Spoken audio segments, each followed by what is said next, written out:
हा पीडं नटवरवपो कर्णयो कर्णिकारं बिभ्रतवाशकनककपिशं वैजयन्तीं च मालाम् रन्ध्राणवेणोरधरशुधया पूरयण गोपवृन्दै बृन्दारण्यं स्वपदरमणं प्राविशद गीतकीर्ति। सुखदेव गोस्वामी তিনি হলেন ব্রহ্মবেত্তা।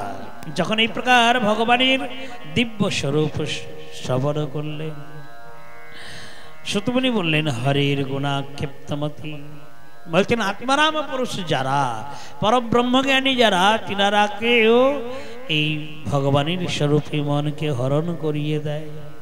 এই জন্য তিনারা আবার সেই পুনরায় সবিগ্রহ সবিশেষ স্বরূপকে আরাধনা করলেন।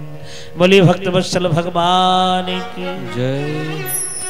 সৌনকাদি ঋষিগণ জিজ্ঞাসু হলেন, তাহলে পরীক্ষিত মহারাজের জন্ম হলো কেমন করে, আর কিভাবেই বা সুখদেবের সঙ্গে সাক্ষাৎকার লাভ হলো?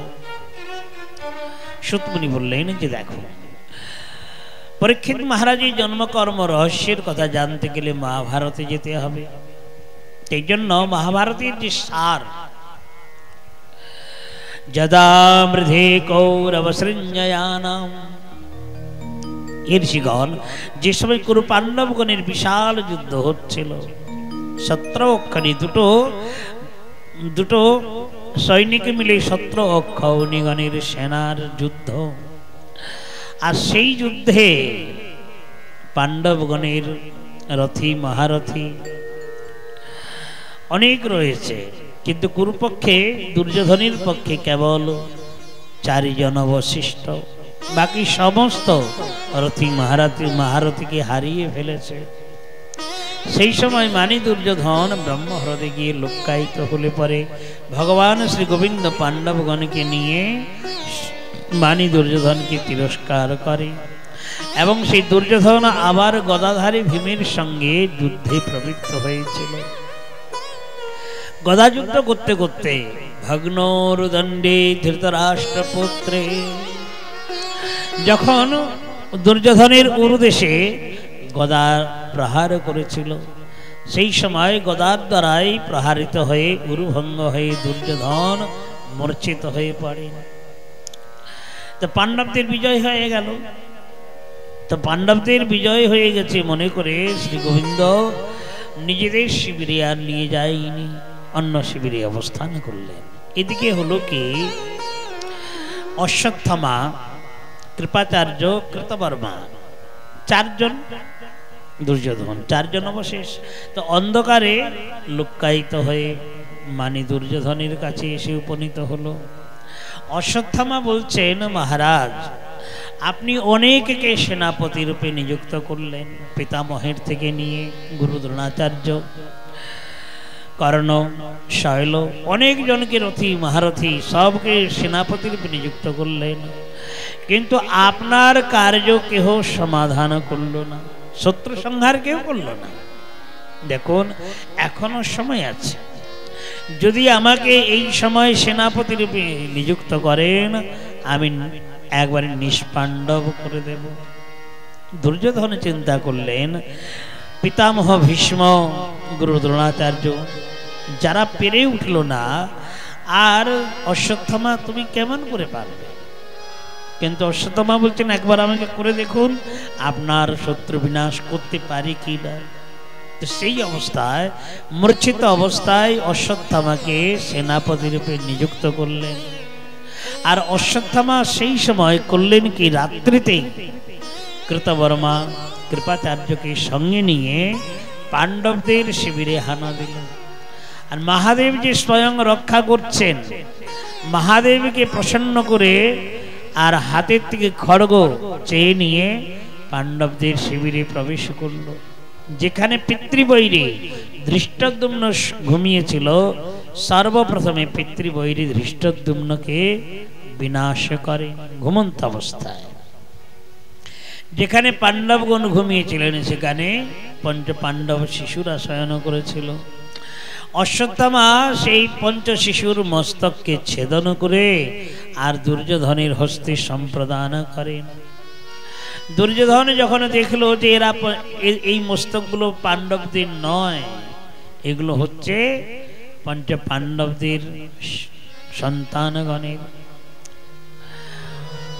দুর্যোধন বিলাপ করতে লাগলেন, অশ্বত্থামা তুমি করলে ঠিকই, আমাদের কুলের মধ্যে জলতর্পণ করার জন্য, পিতৃপুরুষদিগকে জলতর্পণ করার জন্য এই 5 জন অবশেষ ছিল, তুমি সেগুলোকে সমাপ্ত করে ফেললে। হর্ষ বিষাদে দুর্যোধন নিজের প্রাণকে সমাপন করলেন। আর সেই সময় অশ্বত্থামা জানতে পারলেন যে পঞ্চপাণ্ডবের বিনাশ হয় নাই, পঞ্চপাণ্ডবদের সন্তানদের আমি বিনাশ করেছি। নিজের আত্মরক্ষা করার জন্য মহামুনি বেদব্যাসের আশ্রমে গিয়ে লুক্কায়িত হলেন। এদিকে দ্রৌপদী মহারানী জাগ্রত হয়ে দেখছেন রক্তে রক্তাকার, একবার রক্তে রক্তাকার, করুণ স্বরে প্রলাপ করতে লাগলেন, মাতা শিশুনাম নিধনম চ সুতানাম। একটা দুটো সন্তান নয়, 5-5টা সন্তানকে ঘুমন্ত অবস্থায় মেরে ফেলেছে। এই জন্য দ্রৌপদী মহারানী মুক্ত কণ্ঠে কান্না করছিলেন। অন্তর্যামী শ্রী গোবিন্দ যখন জানতে পেরেছেন পাণ্ডবগণকে নিয়ে শিবিরে প্রবেশ করলেন। আর সেই সময় দ্রৌপদীর দশা দেখে গান্ডীবধারী অর্জুন প্রতিজ্ঞা করলেন যে হে দেবী, যে এই প্রকার ঘুমন্ত অবস্থায় শিশুগুলোকে হত্যা করেছে, সেই হত্যাকারী শত্রুকে আমি বন্ধন করে নিয়ে আসব, তার রক্তে আমি তোমাকে স্নান করাবো। সংকল্প করে বেরিয়ে গেলেন। কিন্তু শ্রী গোবিন্দ জানেন যে অশ্বত্থামা হলো অমর, তার তো মৃত্যু নেই। এই জন্য অপরচারী পাণ্ডবগণকে নিয়ে পেছনে গমন করলেন। গান্ডীবধারী অর্জুনকে দেখতে পেয়ে অশ্বত্থামা সর্বপ্রথমে পাণ্ডবদের বিনাশ করার জন্য ব্রহ্মাস্ত্র নিক্ষেপ করলেন। শ্রী গোবিন্দের কথানুসারে অর্জুন নিজের ব্রহ্মাস্ত্র নিক্ষেপ করলেন। দুটো ব্রহ্মাস্ত্র যখন এক মুখোমুখি, বিশ্ব প্রলয় হয়ে যাবে। এই জন্য মহামুনি বেদব্যাস যেও তিনি মধ্যস্থ হয়ে বললেন যে দেখো, তোমরা কোথায় সৃষ্টি সংরক্ষণ করবে না তোমরা প্রলয় করতে চেয়েছো, নিজ নিজ অস্ত্র ফিরিয়ে নাও। অশ্বত্থামা বললেন যে ঋষিবর, আমি অস্ত্র ত্যাগ করতে জানি, নিক্ষেপ করতে জানি, কিন্তু আকর্ষণ করতে জানি না। শ্রী গোবিন্দের ইচ্ছাতে অর্জুন করলেন কি, দুটো ব্রহ্মাস্ত্রকে আকর্ষণ করে মন্ত্রের দ্বারা নিজের তুনের মধ্যে রেখে নিলেন। অশ্বত্থামাকে পশুর মতন বন্ধন করে আর শিবিরে নিয়ে আসলেন। যখন শিবিরে প্রবেশ করলেন গান্ডীবধারী অর্জুন, সেই সময় দ্রৌপদী মহারানী শোকে শোকাতুরা। তথাপিও দেখুন এতটা করুণ স্বরে কাঁদছেন পুত্রের শোকে, তথাপিও তিনি নিজের ধর্মকে পরিত্যাগ করে নাই। বলছেন যে কোনো পরিস্থিতিতে যারা নিজের ধর্মকে পরিত্যাগ করে না তারাই হচ্ছেন জগতে মহান। দ্রৌপদী মহারানী বললেন, হে বীর, তুমি কাকে বন্ধন করে এনেছো?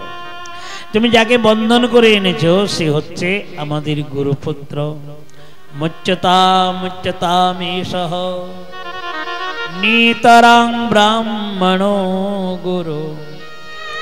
একই তো 4 বর্ণে ব্রাহ্মণ শ্রেষ্ঠ, গুরুপদ বাচ্য। আর সেই ব্রাহ্মণের মধ্যে আমাদের গুরুপুত্র, যার পিতার থেকে সমস্ত অস্ত্র শিক্ষা শস্ত্র শিক্ষা প্রাপ্ত করা হয়েছে, আর সেই গুরুপুত্রকে তুমি যদি বিনাশ করো, আর গুরুমা যদি ক্রুদ্ধ হয়ে অভিসম্পাদ দান করে, তাহলে আমরা একজনও বাঁচতে পারবো না। হে গান্ডীবধারী, তুমি এই গুরুপুত্রকে পরিত্যাগ করো।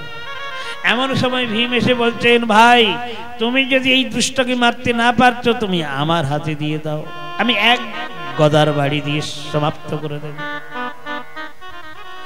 দুর্যোধন চিন্তা করলেন কি করা যায়, দাদার হাতে যদি দিয়ে দেই মেরে ফেলবে, না এটা তো সম্ভব না। একদিকে দ্রৌপদী মারা করছে, অর্জুন মনে ভাবলেন যদি শ্রীকৃষ্ণের দিকে আমি তাকাই, সখার দিকে তাকাই, তাহলে কিছুটা আমার রাস্তা বেরিয়ে আসবে। এখন শ্রী গোবিন্দের দিকে যখন তাকিয়েছেন, শ্রী গোবিন্দ বলছেন শোনো, আমি এর মধ্যে নেই, আমি এর মধ্যে নয়। ব্রহ্মবন্ধোর ন হন্তব্য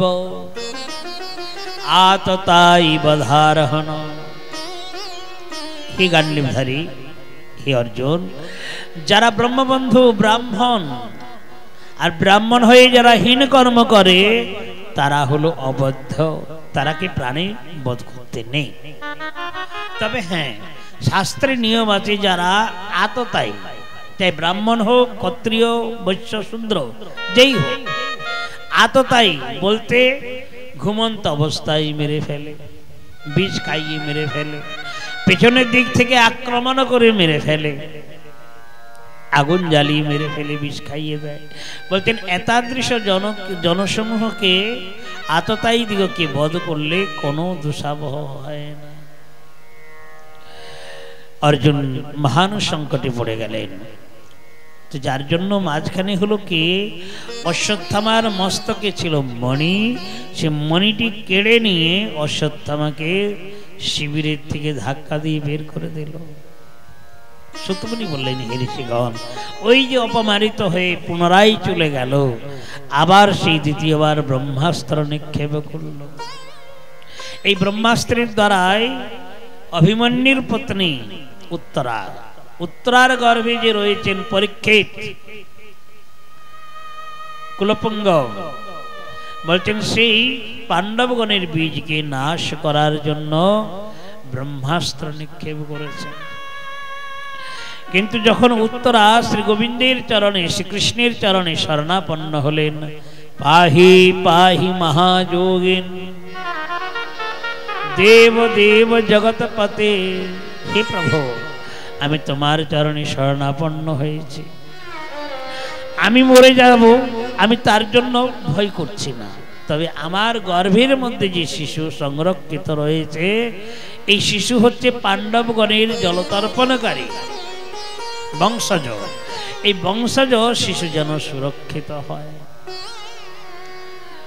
শ্রীকৃষ্ণ করলেন কি, ভগবান তিনি তো অনু হইতে অতি অনু, এই জন্য অঙ্গুষ্ঠ পরিমাণ স্বরূপ ধারণ করে, ক্ষুদ্র স্বরূপ ধারণ করে উত্তরার গর্ভে প্রবেশ করলেন এবং সুদর্শন চক্রের দ্বারাই গর্ভে আচ্ছাদন করিয়ে দিলেন।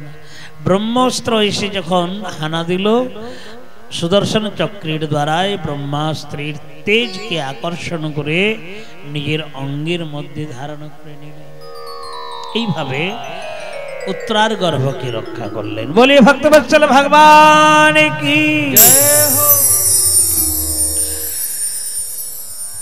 যখন অশ্বত্থামার ব্রহ্মাস্ত্র নিস্তেজ হয়ে গেল, ভগবান তিনি অন্তর্ধান হলেন, গর্ভের থেকে বেরিয়ে আসলেন। আর সেই সময় যে পরীক্ষিতের হলো জন্ম, গর্ভে চতুর্ভুজ ভগবান দর্শন করলেন, শঙ্খচক্র গদা পদ্ম।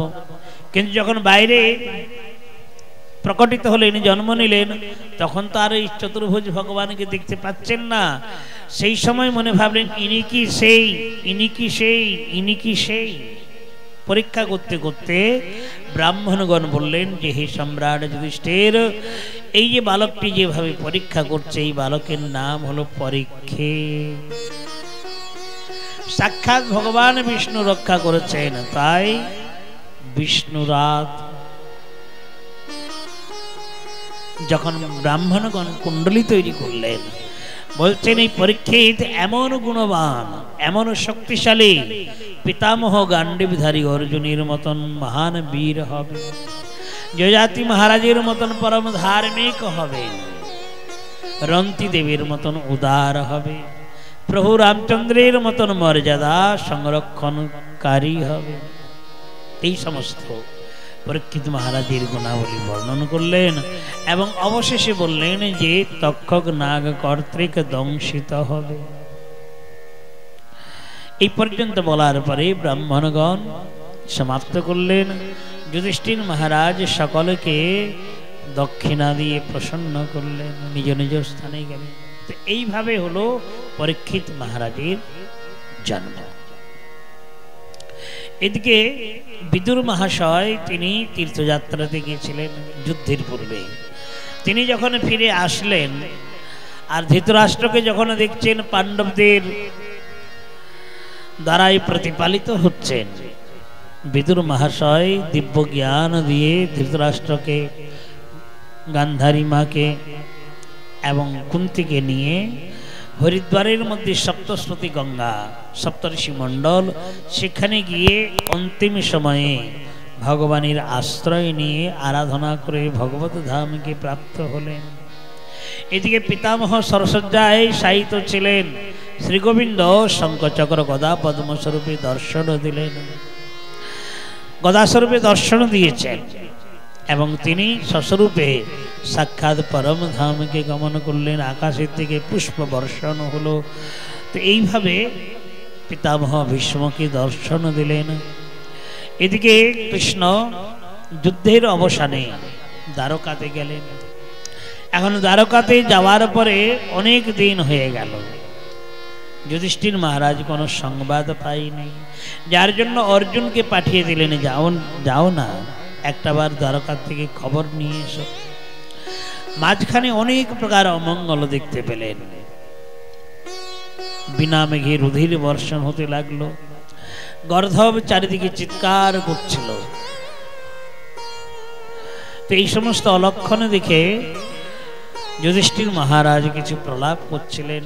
দেবর্ষি নারদ এসে দর্শন দিয়ে বললেন যে, হে সম্রাট, এখন চিন্তা করার সময় নেই, এই সময় প্রভু লীলা সম্বরণ করবেন, নিজালয়ে গমন করবেন। এই কথা বলে তিনি অন্তর্ধান হলেন। এদিকে অর্জুন গেছেন, 6 মাস হয়ে গেল, কিন্তু এখনো পর্যন্ত ফিরে আসলো না। শেষ পর্যন্ত গান্ডীবধারী অর্জুনকে দেখে যখন জিজ্ঞাসা করলেন, ভাই আমাদের দ্বারকার মধ্যে যাদবগণ তারা সকুশলে আছে কিনা? গান্ডীবধারী অর্জুন মুক্ত কণ্ঠে কান্না করতে লাগলেন, হে মহারাজ, জিনার কৃপাতে মৎস্যবিদ্ধ করে দ্রৌপদীকে লাভ করেছিলাম, জিনার কৃপাতে সহস্র শিষ্য ঋষি দুর্বাসার প্রকোপের থেকে আমরা সংরক্ষিত হয়েছিলাম। আজকে তিনি আমাদের পরিত্যাগ করে অন্তর্ধান হয়েছেন। শ্রী গোবিন্দের অন্তর্ধানের কথা শ্রবণ করে যুধিষ্ঠির মহারাজ তিনি পরীক্ষিতকে হস্তিনার রাজ্যে অভিষেক করলেন। আর কৃষ্ণের এক প্রপৌত্র হলো বজ্রনাভ, তাকে মথুরার রাজা করিয়ে দিয়ে আর যুধিষ্ঠির মহারাজ সশরীরে স্বর্গপথে গমন করলেন।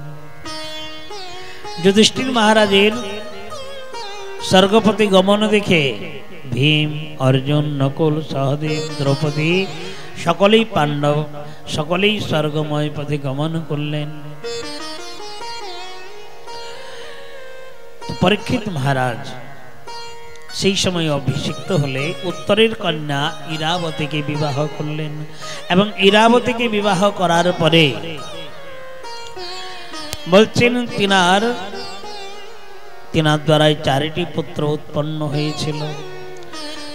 সর্বজ্যেষ্ঠ পুত্রের নাম হলো জন্মেজয়। তো পরীক্ষিত মহারাজ তিনি এত পরম ধার্মিক, ভগবৎ স্বরূপকে ভগবানকে দর্শন করতে পারেন নাই, তবে পাণ্ডবগণের গুণাবলী শ্রবণ করে তিনি পরম আনন্দিত হয়েছিলেন। শতমুনি বর্ণন করছেন, বলছেন যেমন প্রভু রামচন্দ্র রাজত্বকালীনে যেমন ছদ্মবেশে প্রজাদের মধ্যে তিনি ভ্রমণ করতেন, কে কেমন ভাবে নিবাস করছে, ঠিক সেই প্রকার পরীক্ষিত মহারাজ তিনিও ছদ্মবেশে গ্রামে গ্রামে পর্যটন করতেন। আর সেই সময় পাণ্ডবদের গুণগান শ্রবণ করে, শ্রীকৃষ্ণের গুণগান শ্রবণ করে আনন্দে বিভোর হয়ে যেতেন। একবার হলো কি, তিনি ভ্রমণ করতে করতে দেখছেন এক বৃদ্ধ গৌমাতা কান্না করছেন, আর একটা বৃদ্ধ বলদ, 4টে পায়ের মধ্যে 3টে পা নেই, খালি একটা পা রয়েছে, ওই একটা পায়ের মধ্যে দাঁড়িয়ে রয়েছে আর ওই বৃদ্ধ গৌমাতার সঙ্গে কথা হচ্ছিল। তা পরীক্ষিত মহারাজ দূরের থেকে লক্ষ্য করলেন, এটা কেমন, এক পায়ে তো কখনো গরু দাঁড়াতে পারে না, কিন্তু এ তো অসম্ভব। এমন সময় হলো কি, এক শূদ্র রাজা এসে লাঠি দিয়ে আবার প্রহার করতে লেগেছে, মারতে শুরু করলো। পরীক্ষিত মহারাজ থাকতে না পেরে রথের থেকে নেমে অস্ত্র বের করলেন। দুষ্ট, তুমি কে, আগে তোমার পরিচয় দাও। তো শূদ্র রাজা পরিচয় দিলেন যে দেখুন আমি হলাম কলি। পরীক্ষিত বললেন, তুমি কলি, আমার রাজত্বের মধ্যে তুমি কদাপি থাকতে পারবে না, তুমি এক্ষুনি শীঘ্র বেরিয়ে যাও, আমার রাজ্যে তোমার কোনো জায়গা নেই। কলি মহারাজ বললেন যে দেখুন আমি যদিও চলে যাই আপনার রাজ্য ছেড়ে, তো যাব কোথায়, আপনি হলেন সম্রাট চক্রবর্তী, মুষ্টিগত রয়েছে সমস্ত দেশ, অতএব আমি যাব তো যাব কোথায়। দেখুন আপনি হলেন শরণাগত পালক, আপনি আমাকে অভয় দান দিন। পরীক্ষিত মহারাজ চিন্তা করলেন কলির মধ্যে দোষে ভরা, কারণ যেখানে শুভ অনুষ্ঠান হবে সেখানেই বিঘ্ন ঘটাবে, সেখানেই কিছু না কিছু উৎপাত করবে, কোনো প্রকারে না কোনো প্রকারে বিঘ্ন ঘটাবে, এটা কলির কাজ। কিন্তু বিশেষ একটা গুণ দেখতে পাওয়া গেল, কলকে সব কীর্তনা, কলিযুগে একমাত্র হরিনাম কীর্তন করে উদ্ধার হয়ে যেতে পারবে, হরিনামের দ্বারাই উদ্ধার হয়ে যাবে। এই জন্য কলি মহারাজ কলিকে স্থান দিলেন, বলছেন দেখো যেখানে জুয়া খেল হবে, যেখানে মদিরা পান করবে, যেখানে পরস্ত্রী গমন করবে, আর এই তিনজনকে যারা প্রশ্রয় দান করবে, এই চারটি জায়গাতে তুমি নিবাস করো। কলি মহারাজ চিন্তা করলেন পরীক্ষিত মহারাজ হলেন পরম ধার্মিক, আর তিনি থাকতে এই সমস্ত অন্যায় কখনো হতে দেবেন না, আর যখন অন্যায় হতে দেবেন না তাহলে আমি থাকবো কোথায়। এই জন্য কলি মহারাজ বললেন যে দেখুন মহারাজ, এই যে চারটি জায়গা দিয়েছেন, আপনার রাজত্বকালীনে মদিরা পান, জুয়া খেল, পরস্ত্রী গমন এই সমস্ত কেউ করে না, অতএব আমি থাকবো কোথায়, আমাকে কিছু আরো জায়গা দিন। বলছেন যেখানে সবসময় মিথ্যা কথা হয়, যেখানে সবসময় মিথ্যা কথা বলা হয় সেইখানে তোমার নিবাস, যেখানে দাম্ভিকতা প্রকাশ পায়, দাম্ভিকতা অহংকার অভিমান, সেইখানে তোমার নিবাস। বলছেন যে গৃহে সবসময় কলহ সৃষ্টি হতে থাকে, সবসময় কলহ হতে থাকে, সেই গৃহে তোমার নিবাস। আর যে গৃহে অসৎ উপায়ে স্বর্ণ সংরক্ষিত থাকে, সেই স্বর্ণের মধ্যে তোমার নিবাস। 9টা জায়গা কলি মহারাজকে দান করলেন। কলি মহারাজ পরম প্রসন্ন হলেন। এদিকে পরীক্ষিত মহারাজ ধর্মরাজ, ধর্মরূপী ওই যে বলদ এক পায়ে দাঁড়িয়ে আছেন, তিনি হচ্ছেন ধর্মের প্রতীক, ধর্মস্বরূপ। তিনাকে আশ্বাসন করলেন যে দেখুন আপনার 4টে চরণ, কিন্তু এখন 3য় চরণ নেই। 3য় চরণ বলতে কি, সত্যযুগে যে আরাধনা ধ্যান ধারণা, সেই শক্তি হ্রাস হয়ে গেছিল, এই জন্য ধর্মের একটা চরণ নষ্ট হয়ে যায়। ত্রেতা যুগে যাগযজ্ঞের যে কর্মের শক্তি ক্ষমতা হারিয়ে ফেলে, যার জন্য 2য় চরণ ধর্মরাজ হারিয়ে ফেলেন। দ্বাপর যুগে অর্চন বন্ধন পুজো পদ্ধতি, বলছেন শক্তি হ্রাস হয়ে গেছে বলে 3য় চরণ নষ্ট হয়ে গেছে। এই কলিযুগে কিছুটা সত্য বলে বস্তু এখনো আছে, এখনো মানবেরা চিন্তা করে যে না, মিথ্যা কথা বলা উচিত না, সত্য বলা উচিত। বলছেন এই যে সত্য সংকল্প করেন, এই জন্য কিছুটা সত্যের উপরে প্রতিষ্ঠিত হয়ে রয়েছেন। তো পরীক্ষিত মহারাজ বৃদ্ধ বলদকে আশ্বাসন দিলেন যে দেখুন আমি নিজের সাধনের দ্বারাই 3য় চরণকে সংযোজিত করিয়ে দেব। তো পরীক্ষিত মহারাজ পরবর্তীতে ধর্মরাজের তৃতীয় চরণ সংযোজিত করে দিলেন, চতুষ্পদ স্বরূপে ধর্ম সংস্থাপিত হল। তো এইভাবে কলিকে নিগ্রহ করলেন। একবার হলো কি, তিনার কোষাগারের মধ্যে অনেক বিপুল সম্পত্তি। তো মনে ভাবছেন যদি উত্তরাধিকারী ভক্তি মান না হয় তাহলে হয়তো সংরক্ষিত হবে না। এই জন্য কোষাগার উন্মুক্ত করিয়ে যখন দেখছেন তার মধ্যে সুন্দর একটা মুকুট রয়েছে, আর সেই মুকুট দেখে পরীক্ষিত মহারাজ আনন্দিত হলেন। আর আনন্দিত হয়ে যেমনই মস্তকে ধারণ করলেন, ধারণ করার পরে মনে হলো এই মুকুটখানা পরিধান করে যদি আমি মৃগয়া করতে যাই তাহলে অনেক আনন্দ পাব। পরীক্ষিত মহারাজ আজ পর্যন্ত মৃগয়া করেন নাই, কোনো জীবের হিংসা করেন নাই। রাজা হতে পারে কিন্তু কোনো জীব হিংসা করে নাই। কিন্তু হঠাৎ করে সেই মুকুট ধারণ করার পরে মনোবৃত্তি জন্মালো যে মৃগয়া করতে যাব। সৈনিকদিকে আদেশ দিলেন, সৈনিকগণ বেরোলেন, রাজার আদেশ। কিন্তু মৃগয়া করা তো অভ্যাস নাই, যেদিকে হরিণ দেখে সেদিকেই ছুটতে থাকেন, যেদিকে হরিণ দেখেন সেদিকে ছুটেন। এখন ছুটতে ছুটতে হলো কি, পিপাসার্ত হলেন, পিপাসা পেল। এখন পিপাসা নিবৃত্তির জন্য জল খুঁজছিলেন, জল পেলেন না। এমনই সেই দুরবস্থা, কোনো জায়গাতে জল দেখতে পেলেন না, সরোবর নেই। এক ঋষির আশ্রম দেখতে পেলেন। এখন সেই ঋষির আশ্রমে যখন প্রবেশ করলেন তিনি ধ্যানে রয়েছেন, সমাধি অবস্থায়। আর সমাধি অবস্থা মানে মন ভগবানের চরণে রয়েছে, বাহ্যিক অবস্থায় গুণময় শরীর। তা পরীক্ষিত মহারাজ বলছেন, ঋষিবর আমাকে জল দিন, বড্ড তৃষ্ণা পেয়েছে। কয়েকবার সজোরে বললেন কিন্তু তিনি শুনতেই পাননি। পরীক্ষিত মহারাজ মনে ভাবলেন, ও আমাকে দেখে চোখ বন্ধ করে নিয়েছেন, বুঝতে পেরেছি। এমন সময় এক মৃত সর্প দেখতে পেলেন, ধনুষের অগ্রভাগে নিয়ে ঋষির গলায় পরিধান করলেন। তিনি অন্য কেহ নন, তিনি হলেন সৌমিক ঋষি। তিনার গলায় মৃত সর্প পরিয়ে দিলেন। এমন সময় মৃত সর্প পরিয়ে দিয়ে পরমানন্দে সেখানে থেকে চলে যাচ্ছিলেন। বলছেন সৌমিক ঋষির পুত্র হলেন শৃঙ্গী, কৌশিকী নদীর জলে খেলা করছিল। কতিপয় ঋষি বালকেরা দেখতে পেয়ে ছুটে গিয়ে শৃঙ্গীকে জানিয়ে দিলেন, দেখ শৃঙ্গী, তুমি না আমাদের সঙ্গে বেশ কলহ করতে পারো, কিন্তু ইতিপূর্বে এক্ষুনি আমরা দেখে আসলাম এক রাজা এসে তোমার পিতার গলায় মৃত সর্প পরিয়ে দিয়ে চলে গেল। শৃঙ্গী বলছেন, এত সাহস, রাজার এত সাহস! ব্রাহ্মণগণ ক্ষত্রিয়দিগকে রাজ্য পরিপালন করার জন্য নিযুক্ত করেছেন, আর সেই ক্ষত্রিয়গণ ব্রাহ্মণগণের প্রতি মর্যাদা উল্লঙ্ঘন করছে। যে ক্ষত্রিয় কুলাধম এই প্রকার অন্যায় আচরণ করেছে, আজকের থেকে 7 দিনের দিনে তক্ষকনাগ দংশন করবে। সত্যমণি বললেন, হে রাজন, হে ঋষিগণ, এইভাবে পরীক্ষিত মহারাজের প্রতি হলো ব্রহ্মশ্রাপ।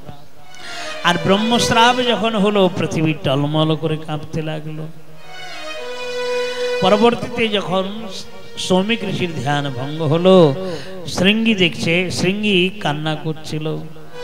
সৌমিক ঋষি বলছেন, বৎস, তুমি কাঁদছো কেন? তুমি কাঁদছো কেন? বলছেন, দেখুন বাবা, এক রাজা এসে আপনার গলায় মৃত সর্প পরিয়ে দিয়েছে। তখন দেখছেন, আচ্ছা তাহলে কে এসেছিল? বলে, আমি জানি না। দিব্য দৃষ্টিতে দেখলেন যে পরীক্ষিত মহারাজ এসেছিল। সৌমিক ঋষি বললেন, শৃঙ্গী, আমাদের আশ্রমে মহারাজ পরীক্ষিত এসেছিলেন, জিনার ছত্র ছায়াতে আমরা বসে নিশ্চিন্ত রূপে ভগবানের আরাধনা করছি। তুমি তাকে স্বাগত করেছিলে? শৃঙ্গী বলছেন, আমি স্বাগত করিনি। যে ক্ষত্রিয় কুলাধম আপনার গলায় মৃত সর্প পরিয়েছে, আমি তাকে অভিসম্পাদ দিয়েছি যে আজকের থেকে 7 দিনের দিনে তক্ষকনাগ দংশন করবে। শৃঙ্গী বললেন, বৎস, তুমি কিন্তু ভালো কাজ করলে না। তুমি এক মহারাজকে ব্রহ্মশ্রাপ দিলে। যিনি পরম ধার্মিক ভগবত পরায়ণ সমন্বিত, শ্রমিক ঋষি করলেন কি নিজের এক শিষ্যকে আদেশ দিলেন যে যাও পরীক্ষিতকে অবগত করিয়ে দাও, তার 7টা দিন পরমায়ু, সে যদি কিছু করলেও করতে পারবে। গৌরমুখ নামক ঋষি যখন পরীক্ষিত মহারাজের রাজভবনে প্রবেশ করলেন, তা পরীক্ষিত মহারাজ সেই সময় একেবারে সিংহাসনে নেই, একবারে মাটির মধ্যে গড়াগড়ি দিচ্ছিলেন, অনুতপ্ত হচ্ছিলেন যে আমি কি করলাম। যে হাত দিয়ে ঋষিমুনিগণের পুজো করে থাকি, পুষ্পমালা পরিয়ে থাকি, আর আজকে আমি মৃত সর্প পরিয়ে দিয়ে এসেছি। অনুতপ্ত হচ্ছিলেন যে না, আমার এটা অন্যায় হয়েছে, নিজেকে নিজেই ক্ষমা করতে পারছেন না। এমন সময় ঋষি গৌরমুখ ঋষি গিয়ে বললেন যে মহারাজ, আপনার প্রতি ব্রহ্মস্রাপ হয়েছে, 7 দিন পরমায়ু আছে, অতএব আপনি হয়তো যদি কিছু অনুষ্ঠান করলেও করতে পারেন। এই প্রকার বলে চলে গেলেন। এখন প্রশ্ন হলো যে পরীক্ষিত মহারাজ এত ধার্মিক, তাহলে মুকুটটা পরিধান করার সঙ্গে সঙ্গে এত বিভ্রমিত হলেন কেন? পরীক্ষিত মহারাজ ওই যে বলেছেন যে অসৎ উপায়ে সংরক্ষিত স্বর্ণের মধ্যে তোমার কলির নিবাস হবে। বলছেন যে মুকুটটা পরিধান করেছিলেন, আসলে তো সেই মুকুটখানা তিনাদের কোষাগারের নয়, ভীম জরাসন্ধকে বধ করে আর সেই মুকুট এনেছিল। আবার জরাসন্ধ কোন রাজাকে বধ করে এনেছিল তা তো কোনো জানা নেই, যার জন্য অসৎ উপায় স্বরূপে সংরক্ষিত মুকুটের মধ্যে মুকুট যখন পরিধান করলেন, কলি মহারাজ মস্তকে আরোহিত হলো। কলি মহারাজের দ্বারাই বিভ্রমিত হয়ে পরীক্ষিত মহারাজ এই সমস্ত কর্ম করে বসলেন। তবে একদিকে যদি চিন্তা করা হয়, পরীক্ষিত মহারাজ যদি এই কর্ম না করতেন তাহলে আমরা এই ভাগবত কথা শ্রবণ করতে পারতাম না। কেন পরীক্ষিত মহারাজের প্রতি ব্রহ্মশ্রাপ হলো, যার জন্যই তিনি গৃহকে রাজ মন্দিরকে পরিত্যাগ করলেন। আর গঙ্গার কিনারায় গিয়ে যখন প্রায় উপবেশনে বসলেন, সমস্ত ঋষিমুনিগণ এসে একত্রিত হলো। সুখদেব গোস্বামী পাদ তিনি অবধূত বেশে, আজানলম্বিত বাহু, কম্বকণ্ঠ, পিঙ্গল বর্ণ কেশ, কেবলমাত্র কৌপিন পরিধান করে রেখেছেন, নীলমণির ছটায় সমাকীর্ণ। বলছেন সেই অবস্থাতে গঙ্গার তীরে এসে উপনীত হলেন। পরীক্ষিত মহারাজ তিনার চরণ ধৌত করিয়ে নিজের সন্মুখে বসালেন এবং বসানোর পরে পরীক্ষিত মহারাজ প্রার্থনা করলেন, হে প্রভু, আমি তো এক বিষয়ই পামর, আমি এই বিষয়ের থেকে মুক্ত হতে পারিনি, কিন্তু জানি না আজ কোন সৌভাগ্যের ফলে আজ ঋষিদের মধ্যস্থলে এসে আজ আপনার চরণ দর্শন করতে পারলাম। এই সমস্ত ঋষিগণের সৎসঙ্গকে আমি লাভ করতে পেরেছি। আমি এই মুক্তির থেকে, এই সংসার সমুদ্রের থেকে কিভাবে মুক্তি প্রাপ্ত করতে পারবো? পরীক্ষিত মহারাজের কাছে শরণাপন্ন হলেন, গললম্বিত বাসে কৃতলগ্নে প্রার্থনা করছেন। আমরা সকলেই গুণগান কীর্তন করব। অধিক সময় হয়ে গেলেও দেখুন আমাদের কিছু করার নেই, কেন অনেক সময় বিলম্বে আমরা ভাগবতে বসেছি। আর ভাগবতের এমন একটা জিনিস, সংকল্পিত বস্তু সেই জায়গাতে পৌঁছাতে হবেই, চাই আপনি লাভ দিয়ে যান, চাই কথা প্রসঙ্গ বর্ণন করে যান, তথাপিও আমরা যথাসংক্ষেপে হিরণ্যাক্ষ বধ অবধি সেই জায়গাতে পৌঁছাবো, সেখানে আমরা বিশ্রাম দেব অল্প সময়ের মধ্যে। পরীক্ষিত মহারাজ যে প্রার্থনা করছেন সুখদেবীর শ্রীচরণে আমরা শ্রবণ করব। বলে ভক্তবৎসল ভগবান কি हे प्रभु मुझे बता दो, हे प्रभु मुझे बता दो, चरणों में कैसे आऊं, हे प्रभु मुझे बता दो, हे प्रभु मुझे बता, चरणों में कैसे आऊं,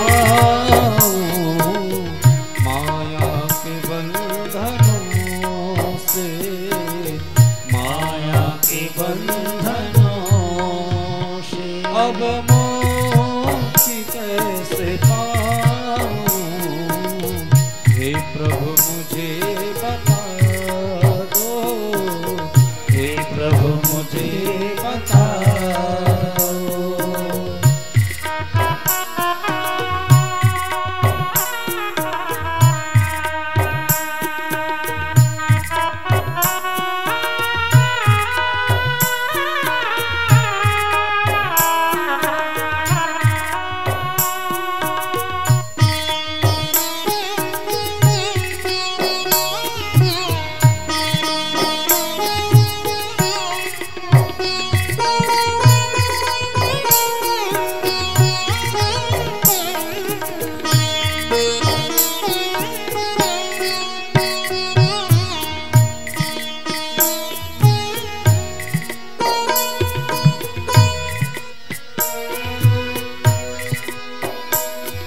ना जानो मैं कोई पूजन, अज्ञान हूँ मैं भगवन। ना जानो कोई पूजन, अज्ञान हूँ मैं भगवन। ना जानो मैं कोई पूजन, अज्ञान हूँ मैं भगवन।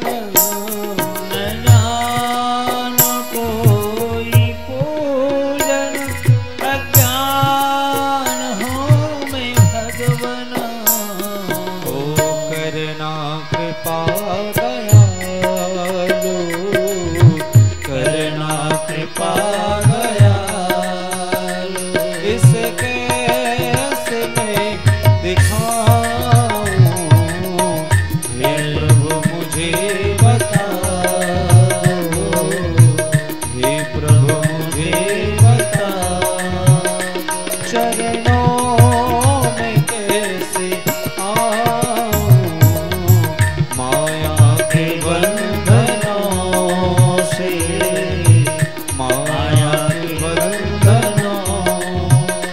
अब मुक्ति कैसे पाऊं, हे प्रभु मुझे बता दो, हे प्रभु मुझे बता दो।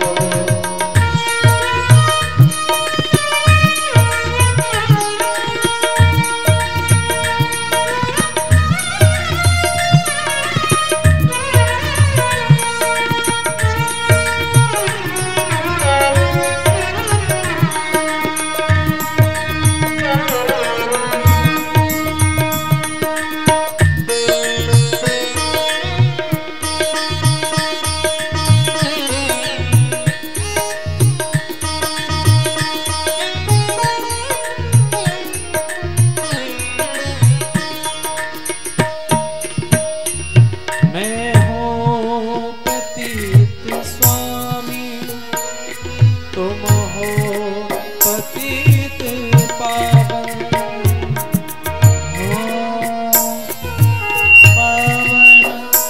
तुम हो पतित पावन। मैं हूँ पतित स्वामी, तुम हो पतित पावन। मैं हूँ पतित स्वामी, तुम हो पतित पावन। हो अब गुण भरा हृदय, अब गुण भरा हृदय, इसे कैसे मैं दिखाऊं, हे प्रभु मुझे बता दो, हे प्रभु मुझे बता दो। ओ चरणों में कैसे आऊं, हे माया के बंधनों से, माया के बंधनों से अब मुक्ति कैसे पाऊं, हे प्रभु मुझे बता दो, हे प्रभु बता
बुरा जैसा हूँ तुम्हारा ओ ठुकराओ ना मुझे प्रभु ठुकराओ ना मुझे चरणों में सिर झुकाओ ठुकराओ ना मुझे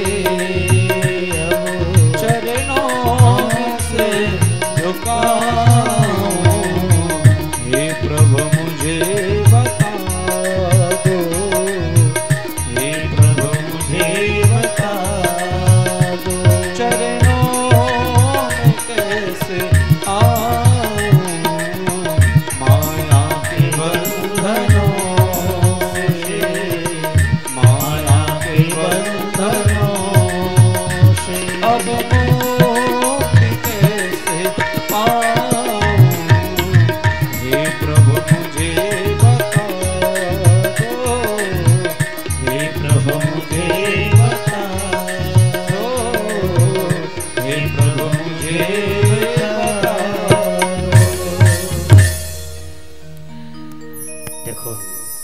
परीक्षित महाराज जे भावना निये सुखदेवेर चरणे प्रणत हलेन सुखदेव गोस्वामी बाद परीक्षित महाराज के देखे गदगद चित्त हये गेलेन बोलছেন द्वापरे समनुप्राप्ते त्रेतायाम युगवासरे त्रेता युगेर अवशेष द्वापर युगेर प्रथम चरणे हलो सुखदेवेर आविर्भाव আর সেই সময় থেকে তিনি সেই সময়ে যে পিতা ব্যাসদেবের থেকে ভাগবত অধ্যয়ন করেছিলেন সেই সময় থেকে তিনি অধিকারী কে ভাগবত শ্রবণ করবেন এই প্রকার অধিকারী ভ্রমণ করে করে চয়ন করছিলেন কিন্তু এই কলিযুগের প্রথম চরণে গঙ্গার তীরে পরীক্ষিত মহারাজকে প্রাপ্ত করে আজকে তিনি নিশ্চয় করতে পারলেন যে এই পরীক্ষিত भागवत संगीता अध्ययन करार अधिकारी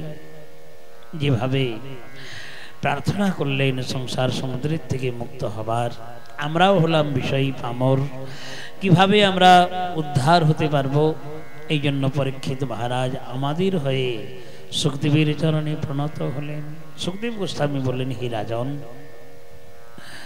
সংসারে অনেক প্রকারের আরাধনার পথ রয়েছে किंतु तस्माद् भारत सर्वात्मा भगवान हरिरीश्वर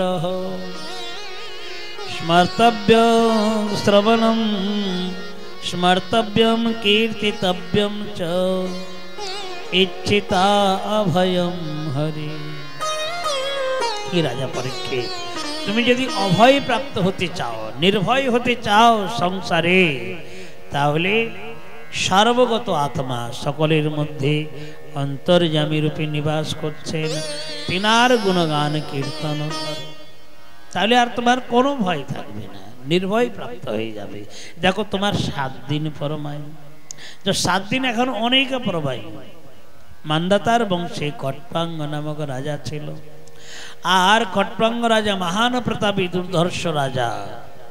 এক সময় হয়েছিল কি, দেবতারা অসুরদের সঙ্গে যুদ্ধ করে পেরে উঠছিল না, এই জন্য খট্টঙ্গ রাজাকে স্বর্গে নিয়ে আর দৈত্যদের সঙ্গে যুদ্ধ করিয়েছিলেন। তো খট্টঙ্গ রাজা দৈত্য দানব সমস্ত অসুরকে সংহার করে আর দেবতাদের বিজয় প্রাপ্ত করিয়ে দিলেন। দেবতারা প্রসন্ন হয়ে বললেন, মহারাজ আপনি যা বর চাইবেন আমরা তাই বর দেব। দেবরাজ ইন্দ্র বলছেন, যেটা ইচ্ছা সেটাই চেয়ে নিতে পারেন। খট্টঙ্গ রাজা চিন্তা করলেন, আমার তো রাজ ঐশ্বর্যের কম নেই, রাজ ঐশ্বর্য অট্টালিকা ধন মণিমাণিক্যে কোষে ভরা, এগুলো আমার দরকার নেই। তো চিন্তা করলেন যে আমার পরমায়ু কতটুকু রয়েছে। দেবতাগণ দেখে নির্ণয় করে বলে দিলেন যে আপনার পরমায়ু 1 মুহূর্ত রয়েছে। 1 মুহূর্ত, 1 মুহূর্ত হলো 3 দণ্ড। 1 দণ্ডে মানে 24 মিনিটে 1 দণ্ড হয়। তো 3-24 মিনিটে যতটা সময় নির্ধারিত তাহাকে বলা হয় 1 মুহূর্ত কাল। তো বলছেন, দেবরাজ ইন্দ্র বললেন যে হে মহারাজ আপনার 1 মুহূর্ত কাল অবশেষ রয়েছে। তো খট্টঙ্গ রাজা বললেন, আমাকে এক্ষুনি মর্তলোকে পাঠিয়ে দিন। তো খট্টঙ্গ রাজা মর্তলোকে আগমন করলেন পৃথিবীর মধ্যে, আর মুহূর্তকালের মধ্যে ভগবানকে আরাধনা করে পরম ধামকে গমন করলেন। শুকমুনি বললেন, হি রাজন, খট্টঙ্গ রাজা যদি 1 মুহূর্তকালে ভগবানকে প্রাপ্ত করতে পারেন, তোমার তো এখনো 7 দিন আছে। এই জন্য আমি নিজ পিতা দৈপায়নের থেকে যে ভাগবত সংহিতা শ্রবণ করেছি, সেই ভাগবত সংহিতা শ্রবণ করিয়ে দেব। পরীক্ষিত মহারাজের প্রথমত মনকে নিশ্চল করার জন্য বিরাট পুরুষের কথা বর্ণন করলেন। যে বিরাট পুরুষের কথা আমরা আগে শ্রবণ করে এসেছি। কিছু বৈরাগ্যের উপদেশ দান করলেন। পরীক্ষিত মহারাজ বললেন যে দেখুন, সৃষ্টি কিভাবে ভগবান করেছেন, একটু সৃষ্টির রহস্যের প্রসঙ্গ জানান। সুখদেব গোস্বামী বললেন যে দেখো, এক সময় দেবর্ষি নারদ ব্রহ্মলোকে গেলেন, আর সেই সময় পিতামহ ব্রহ্মা ধ্যানে বসেছিলেন। তো ধ্যান যখন ভঙ্গ হলো, দেবর্ষি নারদ জিজ্ঞাসা করলেন, হে পিতামহ আপনি কার ধ্যান করছেন? আপনি তো সকলের স্রষ্টা, আপনি তো সকলকে পালন করছেন, আবার আপনি কার ধ্যান করছেন? ব্রহ্মা বললেন, নারদ তুমি জানো না, তুমি আমার কনিষ্ঠ সন্তান, এবং কনিষ্ঠ সন্তান হয়ে তুমি এখনো আমাকে জানতে পারলে না? বলে, না তা তো জানি না। বলছে, দেখো আমি জিনার নাভির থেকে ভগবান নারায়ণের নাভির থেকে আমার উৎপন্ন হয়েছে, কিন্তু তিনি কোথায় আছেন, কিভাবে থাকেন আমার এখনো জানা হলো না। আমি এই পদ্মমৃণালের মধ্যে প্রবেশ করে দেখেছি, কিন্তু এখনো পর্যন্ত আমি জানতে পারলাম না। এই জন্য আমার যে স্রষ্টা ভগবান বিষ্ণুর আরাধনা করে থাকি। দেবর্ষি নারদ মনে ভাবলেন, পিতামহ ব্রহ্মাকে বললেন যে হে পিত, আমি আজকে জানতে পারলাম যে আপনারও শ্রেষ্ঠ একজন ভগবান শ্রীহরি আছেন।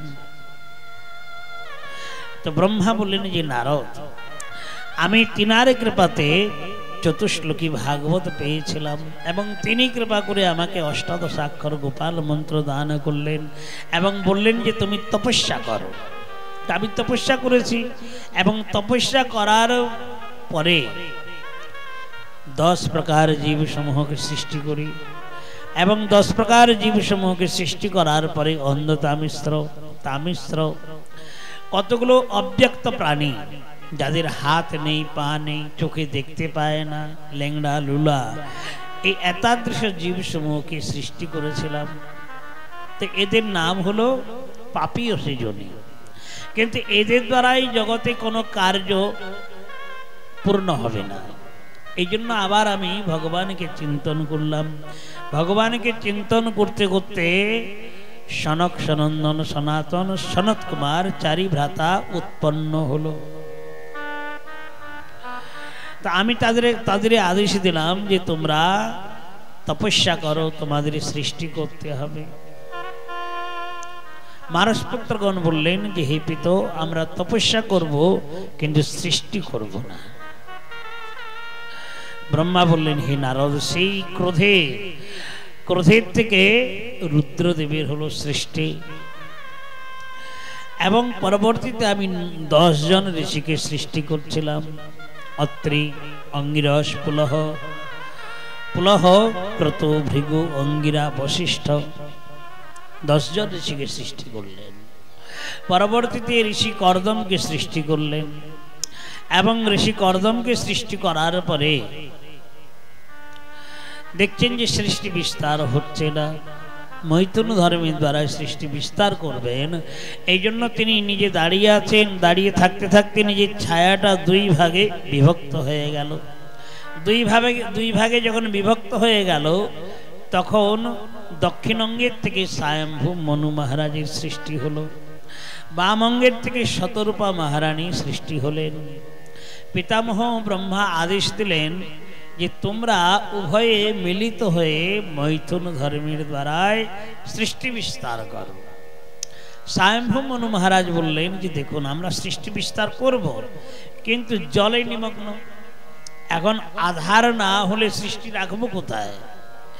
ব্রহ্মা ভগবানকে স্মরণ করলেন, এবং স্মরণ করাতে তিনার নাসিকার থেকে ক্ষুদ্র কালো বর্ণের এক পুরুষ উৎপন্ন হলো।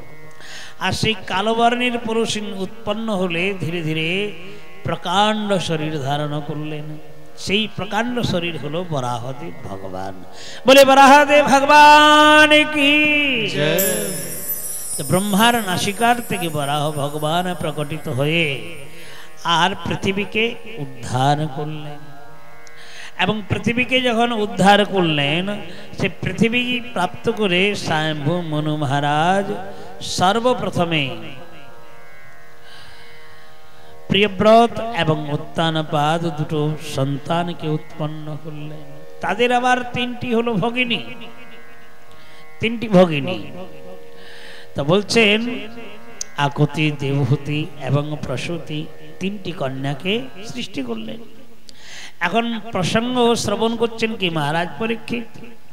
এখন সংশয় হলো যে বরাহ ভগবান হিরণ্যাক্ষকে বধ করেছেন, সে প্রসঙ্গ কোন সময়? তো মৈত্র ঋষি বললেন বিদুরকে যে হে মহাভাগ বিদুর, বলছেন যে সময় পৃথিবীকে উদ্ধার করছিলেন, সেই সময় দিতি মহারানীর দেবতাদের চেয়েও সুন্দর পুত্র কামনা করেছিল। তো সন্ধ্যার সময় মহামুনি কশ্যপ তপস্যার থেকে বিরত হয়ে যখন আসলেন, অঙ্গ সঙ্গ কামনা করলেন, এবং তার দ্বারাই যে গর্ভাধান হলো, সে গর্ভাধানের দ্বারাই মহান ভয়ঙ্কর 100 বৎসর পরে হিরণ্যাক্ষ হিরণ্যকশিপুরীর জন্ম হয়েছিল। তা বলছেন হিরণ্যাক্ষ জ্যেষ্ঠ ভ্রাতা হিরণ্যকশিপুরীর প্রীতির জন্য স্বর্গপুরী আক্রমণ করলেন, আর স্বর্গপুরীকে আক্রমণ করার পরে সমস্ত দেবতারা ভয়ে পালিয়ে গেল। বলছেন সেখানে থেকে গেলেন বরুণ লোকে। এখন বরুণ দেবকে বলছেন তুমি আমার সঙ্গে যুদ্ধ করো, না হয় তুমি বরুণ লোক ছেড়ে দাও। বরুণ দেব বলছেন যে দেখুন, আমার তো এই বরুণ লোক আমি ছাড়তে পারবো না, তাহলে তুমি আমার সঙ্গে যুদ্ধ করো। বলছেন দেখো, সমানে সমানে যুদ্ধ না করলে আনন্দ পাওয়া যায় না, অতএব আমি বৃদ্ধ আর তুমি হলে মহান শক্তিশালী, তাহলে তুমি আমার সঙ্গে যুদ্ধ করে আনন্দ পাবে না। তোমার সঙ্গে একমাত্র যুদ্ধ করার সর্বসমর্থবান হলেন ভগবান বিষ্ণু। হিরণ্যাক্ষ বললেন তাহলে আমি ভগবান বিষ্ণুকে দেখা পাবো কোথায়? বলছেন এই কথা তো আমিও বলতে পারবো না, ভগবান কোথায় আছেন, কোথায় থাকেন না থাকেন, এই কথা তো আমিও বলতে পারবো না, তাহলে আমি জানবো কেমন করে? বলছেন দেবর্ষি নারদের সন্ধান বলতে পারবেন। তো হিরণ্যাক্ষ দেবর্ষি নারদের অনুসন্ধান নিয়ে আর দেবর্ষি নারদের থেকে জানতে পারলেন যে এখন বরাহদেব ভগবান স্বরূপে প্রকটিত হয়ে পৃথিবীকে উদ্ধার করছেন। তো সেই সময় হিরণ্যাক্ষ মহান গদা ধারণ করে জলধিকে বিদীর্ণ করে জলের মধ্যে প্রবেশ করলেন। আর সেই সময় বরাহ ভগবান পৃথিবীকে উদ্ধার করছেন। আর বরাহ ভগবানকে দেখতে পেয়ে হিরণ্যাক্ষ বললেন, অরে দুষ্ট, তুমি আমার ভয়ে বন্যমৃগ ধারণ করেছ। বরাহ ভগবান বললেন যে দেখো, আমি তোমার ভয়ে বন্যমৃগ ধারণ করেছি পরম সত্য, কিন্তু তোমার মতন গৃহপাল কুকুরকে আমি এখনো পর্যন্ত অন্বেষণ করছি। এইভাবে বাক্য আলাপের দ্বারাই ক্রোধ উৎপন্ন হলো এবং হিরণ্যাক্ষ ভগবান বরাহের সঙ্গে যুদ্ধ করতে লাগলেন। এবং যুদ্ধ করতে করতে কেহ কাহকে পরাস্ত করতে পারছে না। এই হিরণ্যাক্ষ অন্য কেহ নয়, বলতেন ভগবানেরই প্রিয় পারিষদ হলেন জয় এবং বিজয়। এক সময় সনক সনন্দন সনাতন সনত কুমার চারি ভ্রাতা প্রভু নারায়ণকে দর্শন করতে গমন করেছিলেন, কিন্তু ভগবানের প্রিয় পারিষদ জয় এবং বিজয় সনক সনন্দন সনাতন সনত কুমার চারি ভ্রাতাকে নগ্ন অবস্থায় দেখে ভেতরে যেতে দেয়নি। এই জন্য ক্রোধের আবেগে তেনারা বলে বসলেন যে তোমরা বৈকুণ্ঠে নিবাস করছো, কিন্তু বৈকুণ্ঠে নিবাস করেও তোমাদের মনের শুদ্ধতা হলো না, আসরিক ভাব ত্যাগ করতে পারলে না তমগুণকে। অতএব তোমরা অসুর যোনিতে গিয়ে জন্মগ্রহণ করবে। সেই সময় ভগবান বৈকুণ্ঠনাথ এসে দর্শন দিলেন এবং দর্শন দিয়ে বললেন, হে চতুষ্ষণ, তোমাদের কোনো দোষ নেই। আসলে তো আমারই ইচ্ছা ছিল যে যুদ্ধরস আস্বাদন করার, এই জন্য আমার ইচ্ছাতে এই জয় বিজয়ের প্রতি ব্রহ্মশ্রাপ দিয়েছ। জয় বিজয় সেই সময় ওই হিরণ্যাক্ষ হিরণ্যকশিপু রূপে প্রকটিত হলেন। ভগবান বিষ্ণু বললেন যে হে মানসপুত্রগণ, আসলে তো এই জয় বিজয়কে আমি 3 জন্মের এদের উদ্ধার করব। এই জন্য প্রথম জন্ম হলো হিরণ্যাক্ষ হিরণ্যকশিপুর।